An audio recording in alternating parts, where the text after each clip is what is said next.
November 1922. A British archaeologist named Howard Carter brushes away centuries of sand from a stone door deep in the Egyptian desert. Behind that door, untouched for over 3,000 years, lies the most spectacular treasure ever discovered in human history: the tomb of the boy king Tutankhamun. Carter makes a small hole in the door and holds a candle up to the darkness inside. His assistant asks him, "Can you see anything?" Carter is silent for a long moment. Then he says three words that became famous forever. Yes. Wonderful things.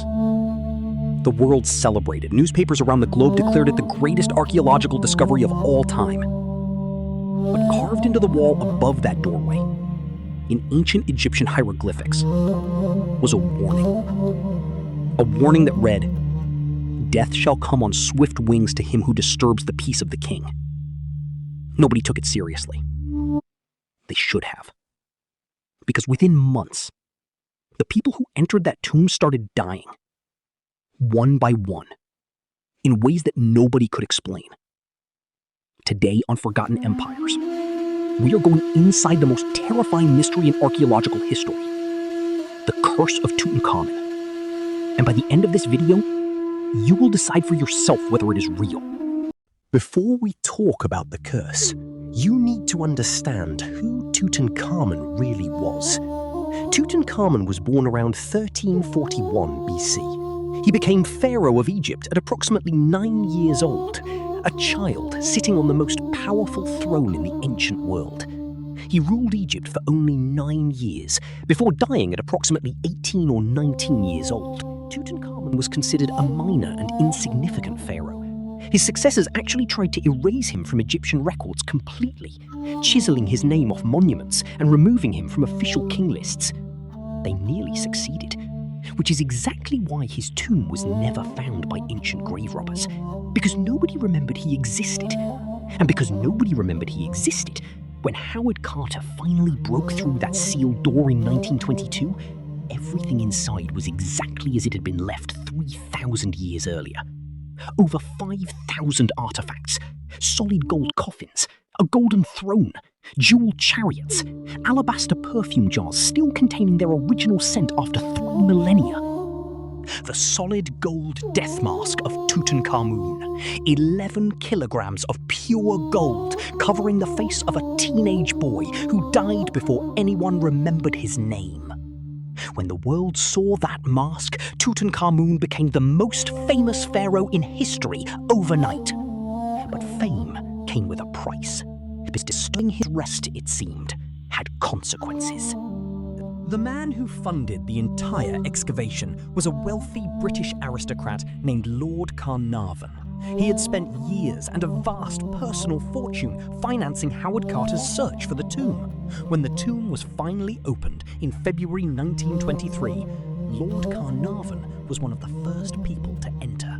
He stood inside that golden chamber, breathing the same air that had been sealed for 3,000 years. He touched the walls, he examined the treasures. He celebrated one of the greatest discoveries in human history. 5 months later, Lord Carnarvon was dead. He died on April 5th, 1923. He was 57 years old. The official cause of death was blood poisoning, caused by an infected mosquito bite on his cheek. But here is where the story gets strange. At the exact moment Lord Carnarvon died in his hotel room in Cairo, All the lights in the city of Cairo went out simultaneously. A complete citywide power failure with no explanation. At that same moment, back in England at Lord Carnarvon's family estate, his dog began howling uncontrollably and then dropped dead. Witnesses reported this independently. The newspapers went absolutely crazy. The Curse of Tutankhamun was born. But Lord Carnarvon was just the first. Within a few years of the tomb being opened, a pattern began to emerge that was impossible to ignore. Arthur Mace was one of the archaeologists who helped Howard Carter open the inner chamber of the tomb. He was a fit and healthy man when he entered. Shortly after, he began complaining of extreme exhaustion. he fell into a coma and died, with doctors unable to identify any clear cause. George J. Gould was an American millionaire who visited the tomb in 1923. He developed a severe fever the very next day and died shortly after. Joel Wool was a British industrialist who also visited the tomb. He died on the ship home. Sir Archibald Douglas Reed was the radiologist who X-rayed Tutankhamun's mummy before it was studied. 2 days later, he was dead. Hugh Evelyn White was a British scholar who participated in the excavation.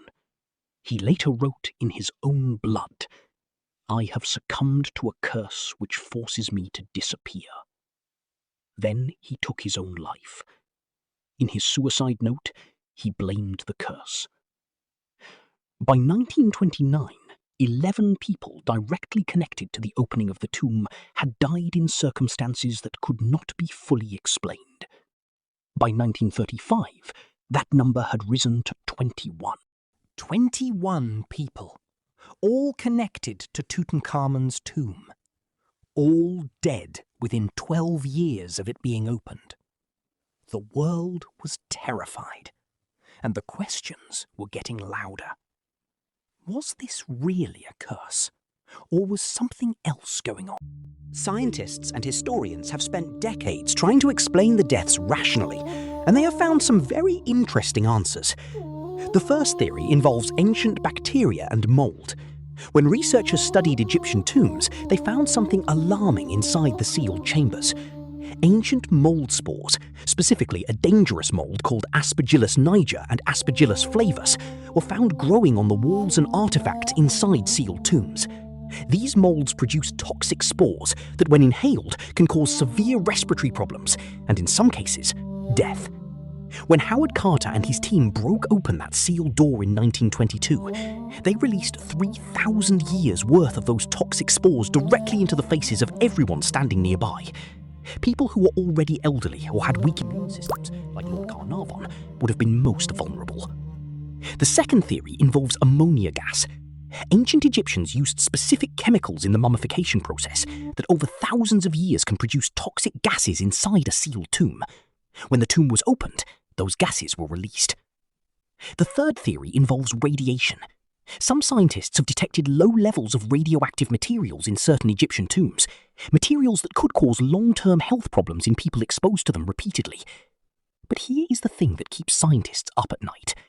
Howard Carter himself, the man who spent more time inside Tutankhamun's tomb than anyone else on Earth, lived until 1939, 17 years after opening the tomb. He died of natural causes at the age of 64. If there was truly a deadly curse targeting those who disturbed the king's rest, why did the man who disturbed it most survive the longest? Today, the golden mask of Tutankhamun sits in the Egyptian Museum in Cairo. Millions of people visit it every year. They stand inches away from the face of a boy who died 3,000 years ago and stare into his golden eyes. And none of them have reported any curse. But the people who opened his tomb, who breathed that ancient air, who touched those sacred walls, 21 of them were dead within 12 years. Coincidence? Ancient toxic mold? Radioactive gases? Or the genuine supernatural power of a 3,000-year-old Egyptian curse protecting a boy king who just wanted to rest in peace? Howard Carter stood at that sealed door in 1922 and chose to open it. Lord Carnarvon stood beside him and chose to enter. 21 people made that same choice and paid a price that nobody has ever fully explained. The tomb of Tutankhamun is still there. The golden mask is still watching. And the ancient warning carved above that doorway is still carved there today. Death shall come on swift wings to him who disturbs the peace of the king. You decide. If this story gave you chills, share it with someone who loves a good mystery. Subscribe to Forgotten Empires and turn on your notification bell. Next week, we are uncovering another story that will change how you see history forever. See you there.